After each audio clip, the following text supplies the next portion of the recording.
Get out, Moocher. Kelly is coming home. Mom tries to kick me out with those words. Are you sure about this? A few days later, the moving company I hired arrives. Is this all the stuff from the house? Yes, thank you so much. Within hours, my childhood home is empty. Why is there nothing left in the house? I'm calling the cops, you thief. Go ahead, but it'll be Mom who ends up embarrassed. My name is Alice, a 32-year-old office worker. Currently, I live with Mom in our family home. I'm not staying here for financial reasons. My dad passed away from illness 2 years ago, and I couldn't leave Mom alone. But I regret moving back in. Mom takes me for granted and shows no gratitude. She even complains to me almost every day. How's Kelly doing? Oh, I miss Kelly. Kelly is my younger sister by 3 years. She's pretty enough to objectively be called beautiful and always receives compliments. Mom dotes on her and pays more attention to her than me. Despite being sisters, I've always been neglected, while Kelly gets special treatment. I vaguely remember being pampered before Kelly was born, but that all changed afterward. Kelly always looks so cute, doesn't she? I bet this outfit would look great on her too. Saying that, Mom would buy clothes for Kelly, but I hardly ever got new clothes myself. I always wore what Kelly grew tired of. You hear about younger siblings inheriting clothes from their older ones, but in my case, it was the other way around. Luckily, Kelly was taller than most kids her age, so our sizes weren't too different. Otherwise, I doubt her clothes would have fit me. But I wanted new clothes too. Yet Mom would say, I don't mind spending on Kelly, but I don't want to waste a cent on you. It was then that I realized that, to Mom, anything related to me was a waste. It was devastating, but thankfully, Dad was always kind to me. Alice, you're such a bright kid. Always acing those tests. I'm so proud of you. Dad would praise me whenever I did well in my studies. I studied even harder to earn more of his praises. It paid off, allowing me to attend prestigious schools for both high school and college. So when Dad passed away, I was heartbroken. He was the only one who ever cared for me. Losing Dad left a void in my heart. Mom, too, was deeply affected by Dad's passing. She seemed malnourished, her eyes swollen from days of crying. To be honest, I never liked Mom much, but she did feed me and make my lunches throughout my school years. So in that sense, I was grateful. Kelly was already married and couldn't come back home, so I decided to move back home to look after Mom. I told my company about the situation, and my boss kindly suggested that I work remotely. If I had worked at the office, I wouldn't have been able to take care of Mom during the day, so the remote work proposal was a godsend. I moved out of my apartment and went back home. Mom was still down in the dumps, so I took over all the household chores while working. It was tough balancing work, cooking, and cleaning, but I felt obligated to give back to the woman who raised me. After all, Dad had asked me to look after Mom. I won't be around much longer. Please take care of Penelope when I'm gone. Dad made this request when he was critically ill. He and Mom had been so close, so Mom was important to him too. Then again, Dad was always a good-natured guy. Maybe he asked because of that. Still, if Dad asked something of me, I couldn't refuse, and for that reason, among others, I couldn't neglect Mom. After moving back home, I fully committed to supporting her. Mom gradually regained her energy, thanks to my dedicated support. Alice, thank you. I'm really grateful you're here. For the first time in my life, Mom thanked me. I couldn't believe Mom was speaking to me like that.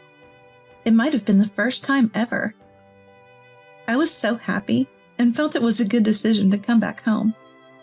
For the first time, it felt like Mom was actually seeing me. No worries, Mom. I'll always be here to support you. I must have been starved for Mom's love. Even after Mom got better, I stayed and continued to help out with various things. By then, I had gotten used to juggling work and chores.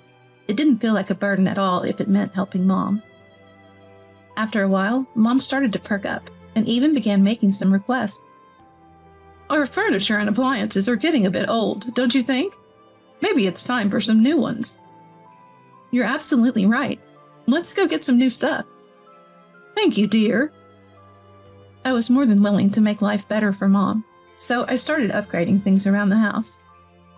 Thanks to my hard work in school and landing a job at a top-notch company, I was doing well for myself.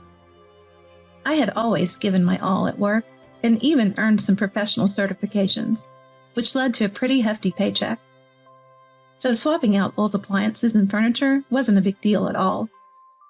Mom was delighted, especially when she saw the new vacuum cleaner, the state-of-the-art fridge, and the plush, luxurious sofa. It's like I'm in a whole new home. Living this comfortably every day feels like a dream. Seeing Mom so happy made me incredibly joyful as well. For a while, life was peaceful and serene. Then, out of nowhere, Kelly came back. Oh, Kelly, long time no see. How have you been? I'm back, Mom. Alice is here too? While Kelly greeted Mom with a smile, she was curt with me. Kelly had always looked down on me. That's because Mom always favored Kelly and treated me as an afterthought. As a result, Kelly started to belittle me. But I was an adult and didn't let Kelly's cold attitude get to me. It's been a while, Kelly. Without saying anything, Kelly headed to the living room with Mom. What brings you back so suddenly? Just wanted to see your face, Mom. Oh, that makes me so happy. I've been wanting to see you too. Alice, please prepare some cookies and coffee. Mom naturally ordered me around and joined Kelly at the dining table, chatting away. I reluctantly prepared cookies and coffee for everyone and took my seat. But Kelly and Mom were deep in conversation, and I couldn't get a word in edgewise. I was silently listening to their talk when Kelly responded to one of Mom's questions. How are things with your husband? Well, we've been missing each other a lot lately. Oh, really? Yeah, it's not going great. What a terrible man to make Kelly unhappy. Mom jumps to conclusions, blaming the guy, without even knowing what's actually going on. It might be Kelly's fault for all she knows. Then Kelly made a shocking statement. I might be getting a divorce. What? A divorce? I couldn't help but blurt out my surprise. Kelly gave me a cold look. What's the matter, Alice? Are you happy that I'm unhappy? No, of course not. I was just shocked when you mentioned divorce all of a sudden. Don't sugarcoat it. You're always like this, Alice, jealous of my success and happy about my misery. That's not true. Kelly was accusing me without basis. And Mom, who always takes Kelly's word as gospel, started blaming me too. How could you be so insensitive when Kelly is struggling? You're failing as a sister. Suddenly, everything I had done to support Mom over the years was forgotten. Whenever Kelly's involved, Mom always behaves like this. And now, I was seriously worried. If Kelly gets divorced, she will surely move back home. And if that happens, there will be no place for me in this house.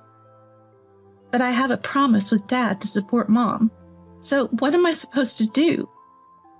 I was filled with anxiety about what's going to happen. Ever since Kelly showed her face, Mom has been talking about her daily. Mom started bad-mouthing me, asking why she had to spend time with me instead of Kelly. You're always at home. It's annoying. Go out and kill some time. I switched to remote work to be around for Mom, and now I'm being treated like a nuisance? My emotional health started to deteriorate, and things were getting tough. And Mom wasn't doing housework herself. She'd gotten used to me doing all the chores in her stead, and now she wasn't lifting a finger. Despite all the support I've provided, why is Mom treating me like this? I was deeply saddened, and a familiar feeling from the past returned. If things continue like this, I'll probably experience what I did as a child. Lately, Mom's been on the phone with Kelly a lot, mostly discussing living together. It's becoming more and more likely that Kelly will move back home as her divorce seems imminent. Yes, you're always welcome. I can't wait for us to live together. Hearing Mom's voice, I started to feel like I was going to be kicked out of the house. But if she kicks me out, she'll be the one who suffers. Does she even realize that? Thinking so, I decided to start looking for apartments for myself. About a week later, just as I expected, Mom approached me with the news. Kelly is coming back home, so you, the moocher, need to move out. What? Kelly is getting a divorce and has to leave her house, so she'll be moving back in next week. We won't have room for you here anymore, so you should leave. Mom was really kicking me out. I was shocked at how ungrateful she was. Are you sure about this? When I asked, Mom shrugged and chuckled. Of course I'm sure. I'd rather live with Kelly than have you mooching around the house forever. If that's how she felt, then fine. I said, all right, I'll make arrangements to move out in a few days. I immediately started making preparations. I contacted a moving company, toured a potential apartment, and got everything ready to move. A few days later, the movers arrived. Mom had gone out somewhere with Kelly because she didn't want to be home when the movers came. That worked for me. I directed the movers to the belongings that needed to be transferred. All these items, correct? Yes, thank you. Everything in the house was stuff I had purchased. Within a few hours, the house was empty. I completed my move to the new apartment. Immediately after, Mom called me. Why is there nothing left in the house? That's because I moved it all to my new place. Then Kelly took over the phone. You thief! I'm calling the police. Go ahead. It will only embarrass Mom. What do you mean? Everything in that house, the furniture, the appliances, I bought it all. Mom wanted new stuff, so I replaced it. And by the way, I've been covering all the living expenses for that house. What? Weren't you paying with Dad's inheritance? What are you talking about? There was hardly any inheritance from Dad to cover living expenses. But Mom said... Mom isn't great with money, and she never understood that I was working from home. She probably thought that the money was coming from Dad's inheritance. So what are we supposed to do? We have no furniture or appliances. Not my problem. Buy new ones. I can't afford that.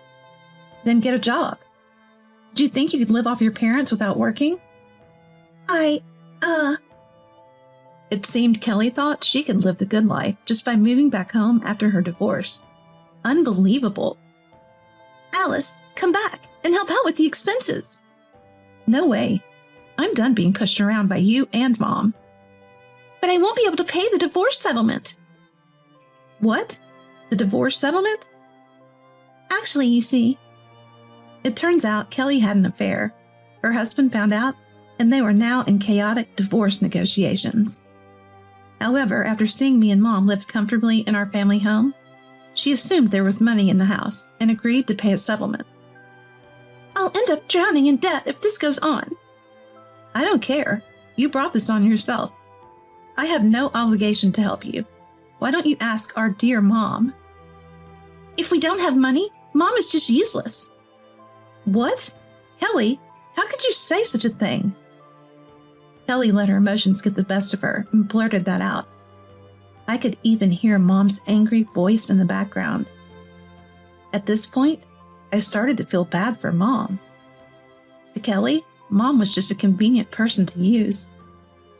If Mom had properly told me to depend on Alice for my living expenses, I could have negotiated more with my husband about the settlement. I didn't know you had an affair, so it's not my fault. Kelly and Mom started to argue, so I hung up the phone and blocked their numbers. After that, I received texts from both Mom and Kelly, asking for help, but I ignored them all. In the end, Kelly had no choice but to return home and live with Mom. They both took up part-time jobs for household expenses, and to make settlement payments. But since they both have spending habits, their debt is piling up. Apparently, they've reached the point where they might have to sell the house. As far as I'm concerned, it doesn't matter. Meanwhile, I'm working in my new home, undisturbed and comfortable. For now, I've decided to focus on saving money and finding out what I really want to do, rather than worrying about relationships.